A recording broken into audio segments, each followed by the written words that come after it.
We are here just south of the wall of the Temple Mount, which was built by Herod the Great in the 1st century BC. In this place, there were two entryways into the temple. One was used for exiting, one for entry, and they went in subterranean tunnels up towards the temple.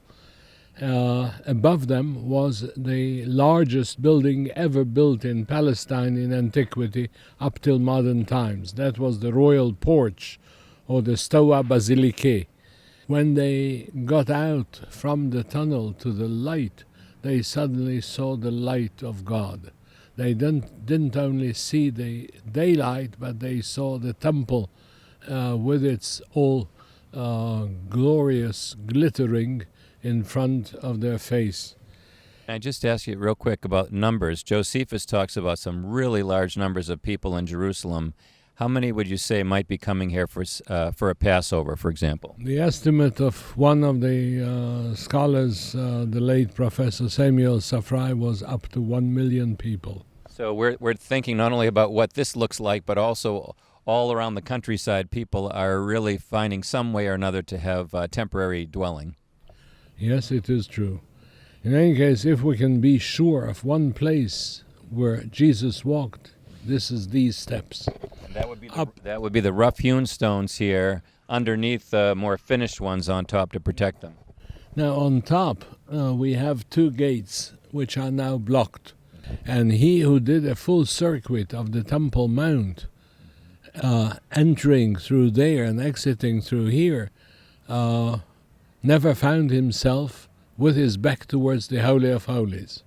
Just imagine this place crowded with thousands and thousands of people, some of them congregating around a central figure, the rabbi, some of them just overwhelmed with what they saw in the temple. They saw the sacrificial activity, which was the largest barbecuing place upon earth. What else has been found from the time of Jesus that brings some color and background to the stories in the Gospels?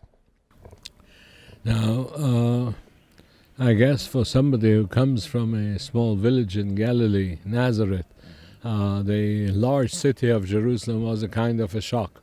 To see all those crowds, to see the magnificent buildings, to see the walls of the Temple Mount, which were very impressive, to see the temple itself, which was glittering in the sun, and to see the upper city, of which we have many remains. Even the sages who hated him, they said that he who didn't see Herod's building didn't see a magnificent building in his lifetime. They admitted that, and they praised him for the temple. The temple was the peak of his achievements. Let me just ask for a second. Before somebody came in, they needed to be ritually pure, and there's been quite a few ritual immersion pools or mikvaot in this area. What would that process have been like? And then also some money changers on the other side where people were getting prepared for temple tax, right? I guess that upon these steps, Jesus and his disciples were stopping to say some words of wisdom, and so were other rabbis of that time. In any case, he who entered the Temple Mount had most probably to show a certificate that he had an immersion bath for spiritual purification, no more than 24 hours before entry into the Temple Mount. And in this vicinity here, we have several dozens of such mikveh installations, which is the basis, after all, of Christian baptism. Baptism originates from that water is not only for physical cleanliness, but also for the cleanliness of the soul. Could you just talk for a little bit on the other side of the wall, where the western wall is today? There's been some remains from that cardo and that street where people might have been changing money and preparing for sacrifices. Can you explain that process and what we found? Entire area around the Temple Mount was paved with large piazzas where people could congregate and have meeting. They also exchanged their impressions from the very much uplifting visit to the Temple Mount. before entry into the Temple Mount, they had to do all kinds of things. First of all, they bought souvenirs of all kinds and types. They had to buy animals for sacrifice. They had to buy some stone vessels made in Jerusalem in order to use them. You know that stone does not catch impurity, and therefore in the first miracle of Christ in Cana of Galilee, the water was kept in 6 stone jars and not in wooden barrels or metal containers. In any case, they also bought here all kinds of stuff they needed to support themselves in Jerusalem. They probably had a tent outside the city, and they bought provisions. Now, they also had to change money, because Temple Mount taxes, which every male had to pay once a year. Well, actually, the kind of coin that they were required to have had a symbol on it, right? Yes, it was the Tyrian shekel, and that was up to the year 66. From the year 66 up till the destruction of the temple in the year 70 of the Common Era, the Temple Mount authorities and the first revolt authorities that fought against the Romans, they minted special coins for the purpose of paying the temple taxes. Those are the shekels of the revolt.